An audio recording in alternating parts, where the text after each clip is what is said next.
Good afternoon and welcome everybody into Two-Man Game here on ClavesOnline.com. I'm Matthew Roccio. That's Bob Ramsey live from Brooklyn, and we're here to break down a little Billiken basketball. Rammer, how you doing today, sir? Doing very well. It's a really weird off day, and I think I'll be surprised if they try this experiment again. Nobody seems to like it at all. Players, coaches, fans. So this weird off day is I don't think it's going to happen again. We'll see. Well, let's dive into that right now. That's really interesting to me. Why, especially from the players and coaches' perspective, from what you heard, what are the cons that are popping up from a lot of these people right now? Well, I think it hurt attendance in the earlier rounds, where people maybe would have come on Thursday to see their team and stay Friday, and now they're like, well, we'll hedge our travel bets and come up late Friday for the Final Four. Economically, for fans, it makes more sense.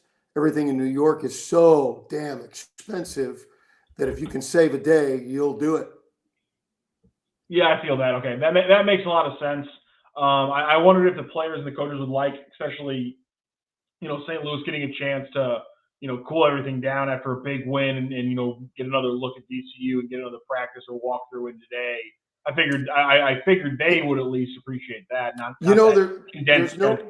There's no way to judge it. If you win, you say, oh, they could really use that day off. If you lose, boy, it stopped their momentum. It probably has nothing to do with wins or losses. And so but most of the time, teams that are winning, and if you're still playing, you're winning, they want to keep it going, I think having an extra day to prepare for VCU, though, probably doesn't hurt the Billikens' chances. Absolutely. And before we get into that VCU matchup, I want to talk a little bit about, obviously, just an incredible game for the Billikens against George Mason. A 28-point win, nice, clean 14-point lead in each half. Your thoughts on the win against George Mason yesterday, Raymer? The consensus around here seems to be that it was the most complete game, start to finish, that the Bills have played all year. Both ends of the court, executing game plans, in particular the ball movement on the offensive side was remarkable and really fun. And on the defensive side, the help defense, the switch to the zone and staying with it, also providing help on post defense. And I thought those 2 points, one offensive, one defensive, were the biggest keys to the game. Yeah, obviously for me, the defensive schematics were just fascinating to me. Just the way that they put in the different zones. I mean, we saw them kind of toy with the 1-3-1. We saw them, go with the standard 2-3-3-2 zone. But then they kind of switched it around. Earl, I was listening to you guys call it at one point. I believe Earl said it was kind of like a 2-2-1, and they had the regular 1-3-1. They brought that trap out that we saw really only once or twice. Not like one or two games where they used it. I mean, literally like one or two actual possessions where they ran a trap the way they did yesterday. And so I love the fact that the coaching staff brought all that out.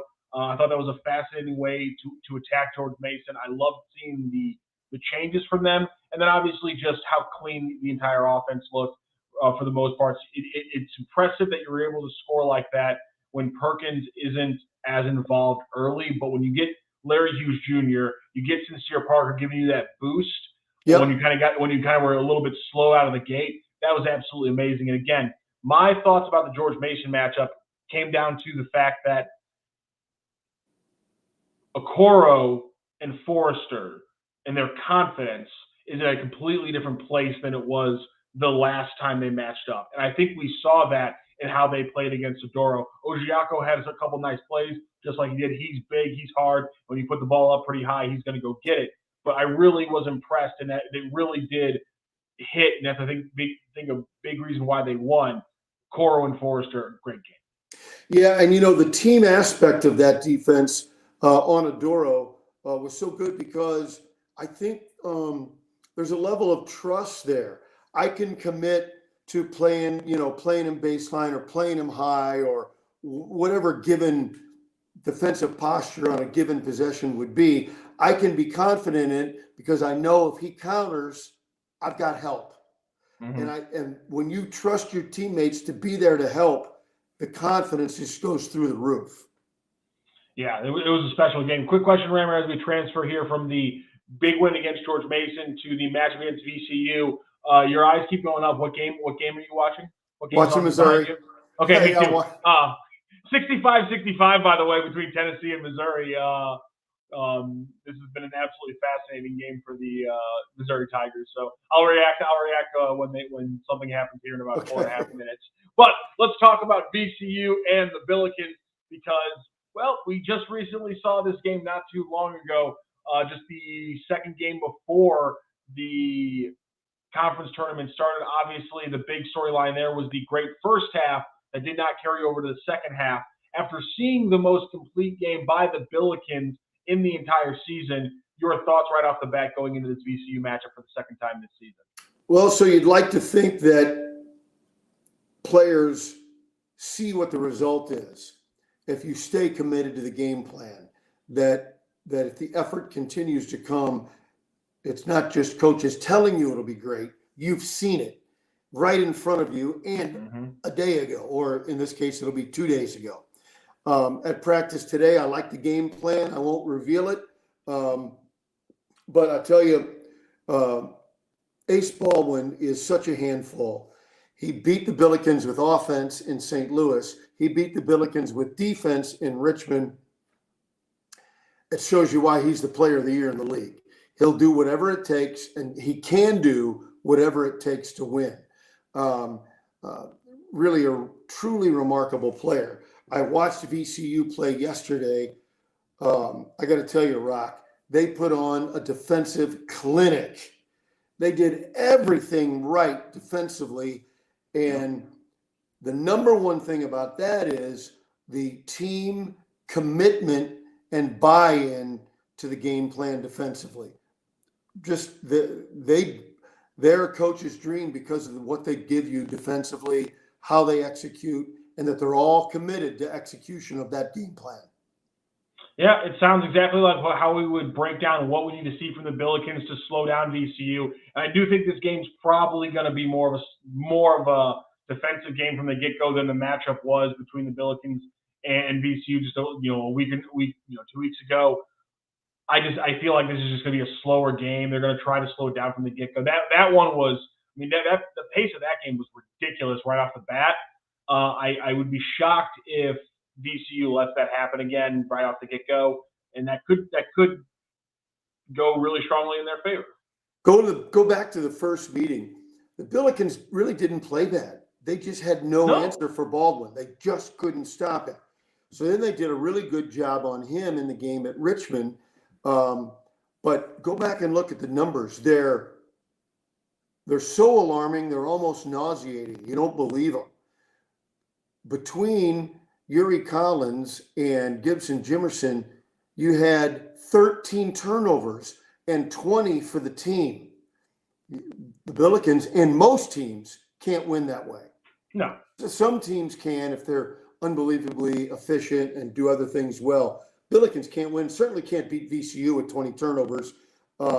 Yuri Collins had 8 assists, but 8 turnovers. Gibson Jimerson was locked up by Ace Baldwin, had no assists and 5 turnovers. That can't happen. If anything close to that happens, SLU will not win the game. And the reason I kind of went with the pace argument is I really think they slogged it up a little bit in the second half, and that's what the problem with the Billikens was. And if you look at that game, it was trending so high scoring in the first half. Billikens got off 64 shots from the field. 4 teams in conference play got off 60 shots against VCU in regulation. So this is a team that usually mucks it up. I just don't think they're going to let that happen again. Here's the thing, though. I think a more methodical game has been a benefit to the Billikens over the last few weeks. They were playing at a surprisingly breakneck pace. We talked about it a few podcasts ago. They were getting out and running even without creating a lot of turnovers. I think they've slowed it down. They're attacking at better times. Javante, taking those early threes has gone down a little bit more. We're getting more things, I think, in the later in the shot clock, but in the actual play set instead of late shot clock shots coming from just randomness. I think that actually has been a strength for the Billikens.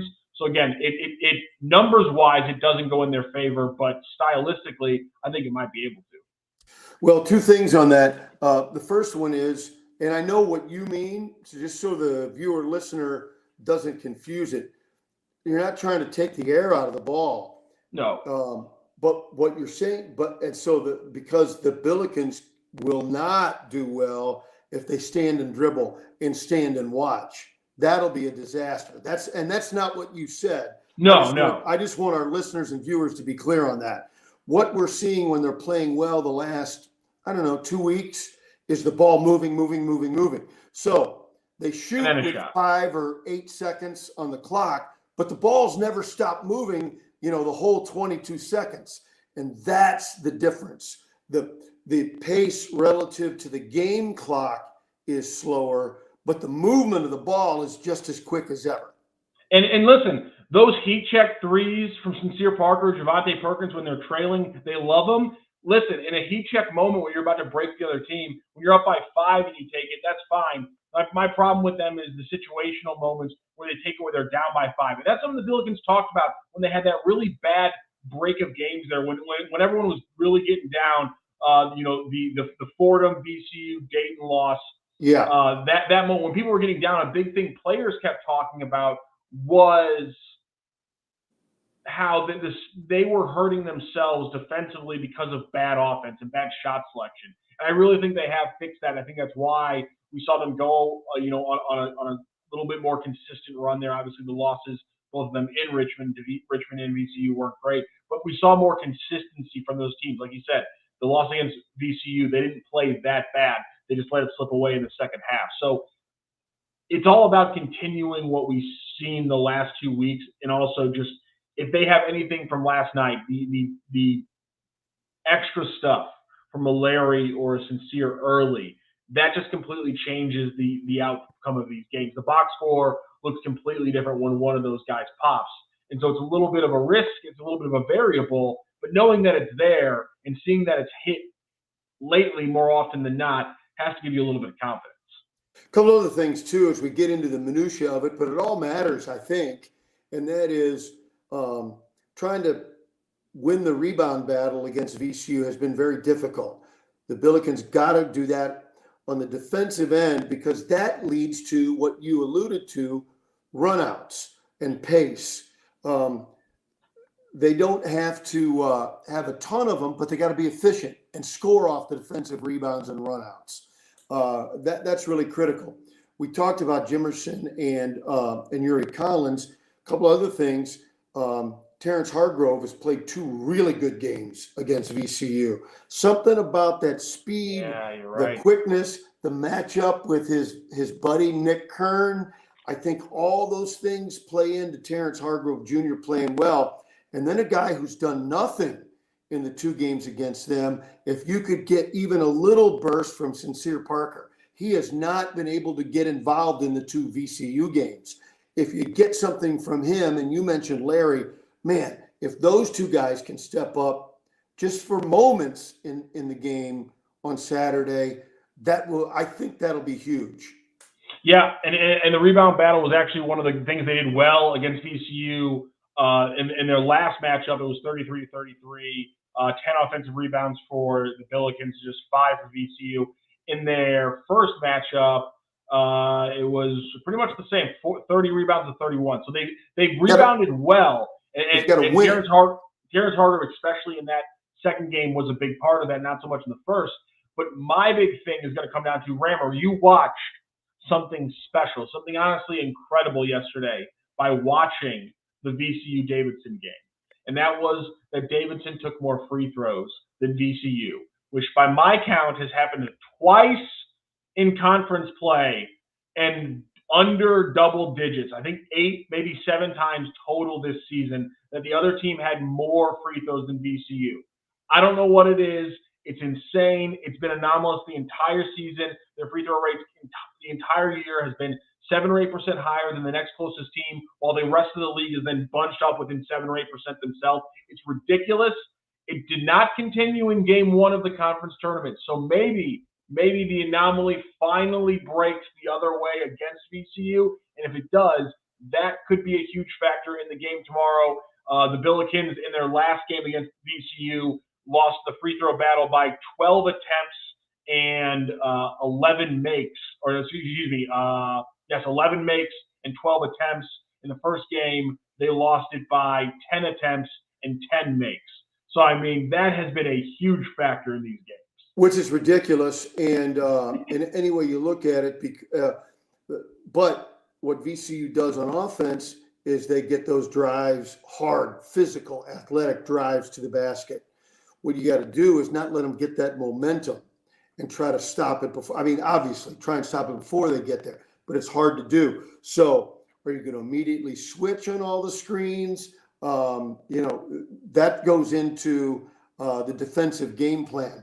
And then the other thing on offense is they're going to beat everybody up, and the officials have to decide, are they going to let VCU, like for old-time Billiken fans, like Bob Huggins' Cincinnati Bearcats teams, are they going to look at Coach Spoonhour, now Coach Ford? Well, I'm not going to call it. They do it every time. The officials just throw up their hands. Folks, it happens. The teams that are more aggressive and more physical, when they do it consistently, they tend to end up getting the benefit of the whistles. So that's something to keep an eye on. It's not whining or crying about it. You have to adjust. You have to make your adjustment. But what you can do is say, okay, you're going to call those. Well, you've got to look at our guys getting beat up. That's the thing. So what will happen if they do is you'll have a slow, ugly, grinded out free throw shooting contest, and the leagues and television don't want that. So it's a real challenge. Wow. So they don't want to cover Virginia? They don't. Good. I don't want to watch it. Couldn't help myself. Mizzou just got a steal. They're up by 3. This is going to be a huge win for the Tigers, by the way, as this game's coming down. If they win this one, Rammer, they're going to be like a 6 or 7 seed. It's going to be kind of fun if they can make a run here in the SEC tournament. What would be a lot of fun, though, would be the Billikens getting a big win over the number 1 seed in Brooklyn for the A-10 tournament. They get that win, path to an A-10 tournament championship and therefore an NCAA berth looks kind of appetizing, but it's going to be a tough one tomorrow. They are, depending how you crack it, a top 15 or a top 25 defense. The St. Louis offense looks like they could beat just about anybody yesterday, but it's a completely new team against VCU. They usually don't get pushed around very well offensively. Bottom line, can the St. Louis offense break down the Rams defense tomorrow? And a couple of another note or two is we're at the Barclays Center in Brooklyn, for those who aren't aware, and in their hallways down in the says Brooklyn right there. See, there it is. Oh, I don't have my glasses on. I see what that is now. Yeah, I can't read that. Oh, you're good. It just says live from Brooklyn. You're good. I'm not lying. Oh yeah, you got it. Well, what's great down in the bowels, all the underneath hallways that lead to the different locker rooms and media rooms and all that kind of stuff. They have all these huge photographs, framed photographs on the walls of all the great entertainers that have been there and events and all those sorts of things. It's very cool. There are 2 St. Louis U, big, huge pictures. One from 2019, and it shows the confetti down and the Billikens all posing for a picture. And then there's a shot from the Billikens winning 10 years ago, and beating VCU in the championship game, and which is one of the great moments in Billiken history, against a heavily favored VCU team, a heavily VCU crowd at the Barclays Center in New York, and the Billikens win, rained on their parade. And what's great about that picture, it's an action photo, and right in the middle is Earl Austin Jr. and Bob Ramsey. So we're up in the Barclays Center. It also has Kwame Mitchell and Mike McCall and Rob Lowe and these other ancillary figures to the event. Well, let's put up a third one. How about that? That is, without saying it, is my point. There you go. Rammer, thank you so much for joining me today. Have so much fun tomorrow. It's a noon tip-off, I believe, Central, between the Billikens and the VCU Rams tomorrow. It'll be a fun one, Rammer, and hopefully we're talking about another one at the start of next week and maybe even more at the start of next week. You have a great rest of your Friday. Have a good Saturday, and we'll talk to you later, sir. Thanks, guys. From our roots in St. Louis, Royal Banks of Missouri is branching out to continue serving you with our locations in St. Charles, Jerseyville, Granite City, and now in Hannibal, Center, and New London. Royal Banks of Missouri, the community bank in your community.